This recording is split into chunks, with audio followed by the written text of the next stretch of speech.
Hey guys, what's going on? Just Dante here again.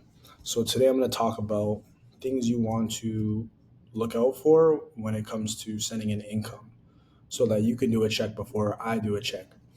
Because sometimes I'll be honest, I don't really look at people's income. Like I'll just send it in. If I'm super busy, like I don't have time to like scan everything.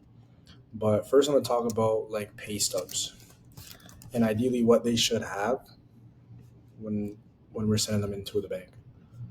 So I'll put like a little column. So ideally you want to have your regular hourly rate. People are like, oh, duh. Well, there's the thing is, a lot of these pay stubs are like they have like all these extra stuff too.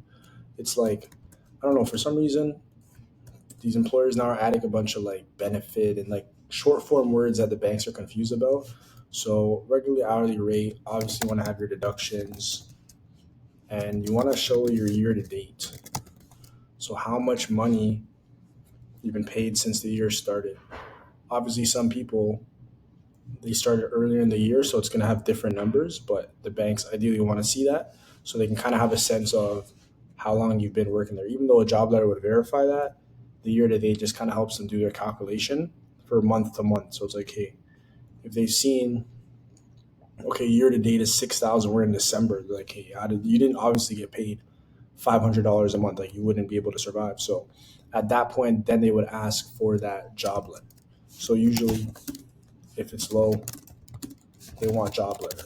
So you can kind of do like due diligence yourself. Like if you can look at your pay stub and be like, all right, because this is how the bank calculates the income. Well, like I don't know their exact calculation, but usually they'll look at the year to date and then just divide it by how many months are in the how many months obviously in the year and stuff, right, to get the actual income. So that's kind of a part of how they use it. So you want to have that on there.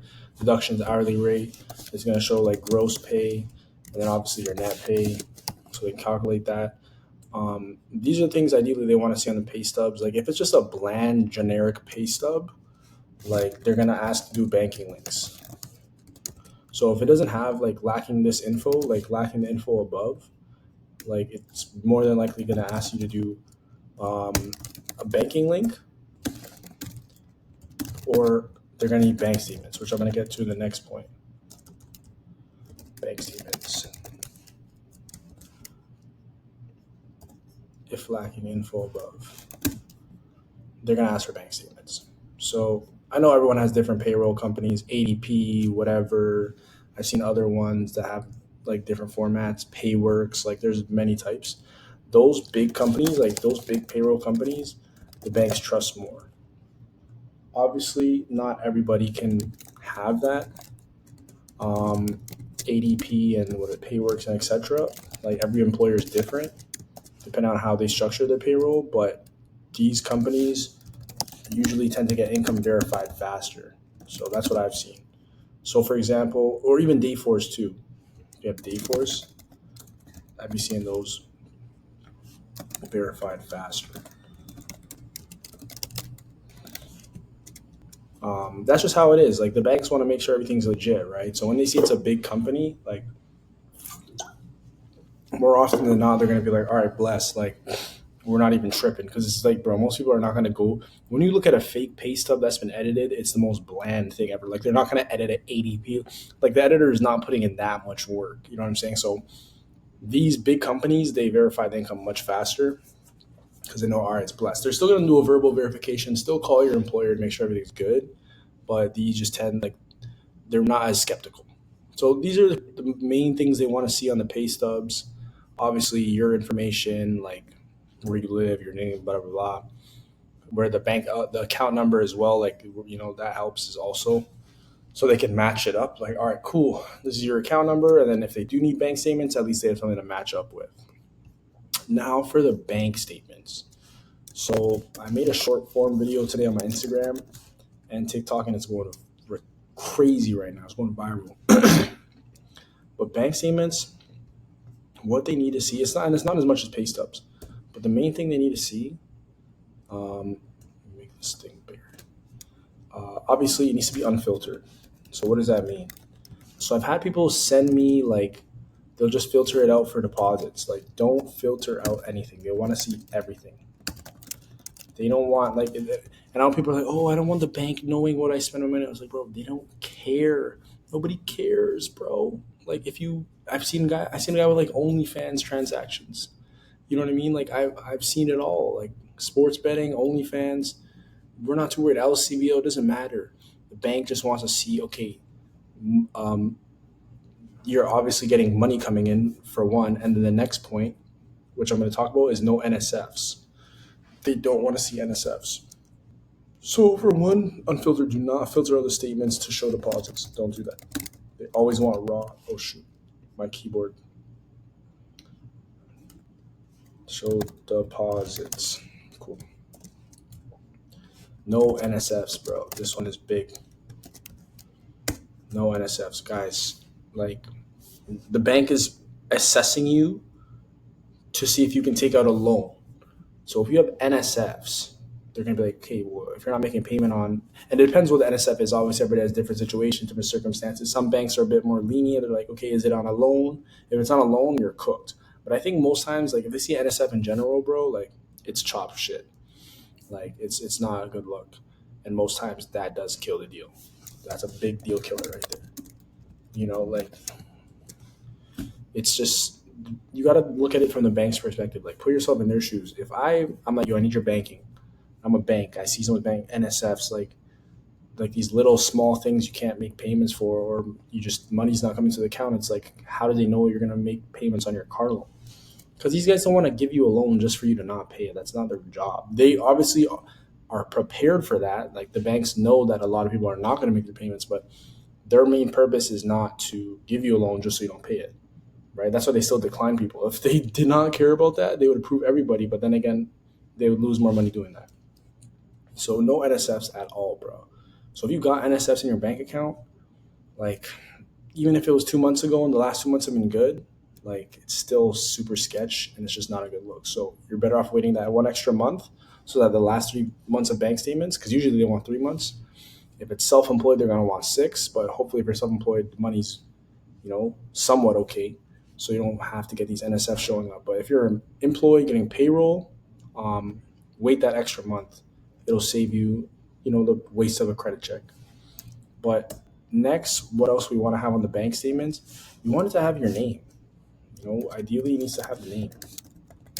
I know people will go to the bank, get the bank statement from the actual bank. The problem with those statements, this is usually with TD, but the name never shows. It just shows the account number. So ideally, it needs to have your name on the corner. And this is why I always vouch for the mobile app, because it's a PDF that's a scrollable PDF. When you go to the bank now, they're going to give you a paper printout. And then when I take the pictures and send it to the bank, more often than not, they'll come back to me like, hey, okay, their name is not on every page. And that's an issue for them. And it's like, okay, yeah, the page number's on the bottom, but sometimes my customers send it in like random order. And then it's like, you got to organize it. So that's why I'll even send YouTube videos on how to actually get bank statements from the mobile app. I know there's still one-off people that, oh, I don't believe in mobile banking. And bro, we're in 2025. Like, you need to get on mobile banking. Like, you got to get on it. Like, going to the bank and waiting 3 business days or whatever to get bank statements, it just doesn't make any sense. It's just slowing down the process for both of us. So it needs to have your name on the corner so they can verify it is your bank accounts. So just make sure that's in place. Usually most banking apps have that on your app on the phone, though. Going to the bank, it just doesn't make any sense.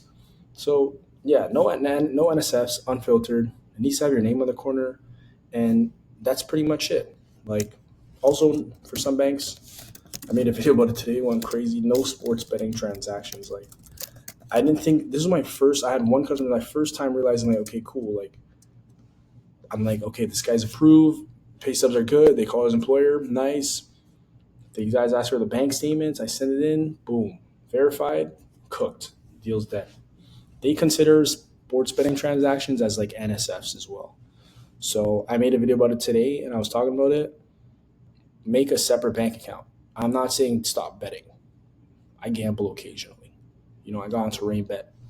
I had to take a break because I realized, okay, I got to get rich before I really go hard on this. But gamble in a separate account if you do plan on wanting to get a loan from somewhere, because they're going to want to see the banking. And it's like, not saying people don't gamble. People gamble, but the banks won't be like, okay, what if this guy just gambles all his money away and can't pay for the loan? That's what they're thinking, right? So that's why they don't want to see sports betting. This is such a niche, like this is so niched. But I know there's people out there that do it, and I want to put that out there because it's going to save a lot of people from that wasted credit check, and it's going to also like allow people to restructure their bank account so that okay, their money coming in from their employers there, and then you have their separate account for your betting and stuff. So at least we have the highest chance of getting an approval for you, and you can still get a car. So that's usually the big main stuff that they want to see in the bank statements. Like it's pretty simple, and the pay stubs, just make sure everything's in check. Quick little skim, because sometimes, like I said, I'm not eyeing though. I'm not the bank, so I'm not gonna look at the pay stub. Most times you send to me, I'm sending it in. Even job letters, I don't send any of that in. I'll make a separate video on what they want to see on a job letter. That's a very short video though. Um, I don't think I need to explain too much with that, but it's pretty simple. But this is what you want to look for on these pieces of income documents. This is the general idea. Now, don't get me wrong, I could send this in and maybe the bank might ask for something on the pay stub that they're curious about. Like there's this bank where they'll ask for like, oh, what does this mean on the pay stub? It has like nothing to do with the deal, but they're just curious. Like I can't stop the bank from deciding what they want to ask an explanation for. Unfortunately, I can't tell them doesn't matter. They're gonna be like, yo, what's wrong with this guy? So that's pretty much it. Hopefully, you guys learned something. Hopefully, you guys can prepare better for when it comes to buying a car so that we don't have to run into these same issues that might be listed on these, at least on the bank statements, so that we can have a smooth process when it comes to getting a car for you. But other than that, hopefully, you guys enjoyed. Hopefully, you learned something. See you in the next video.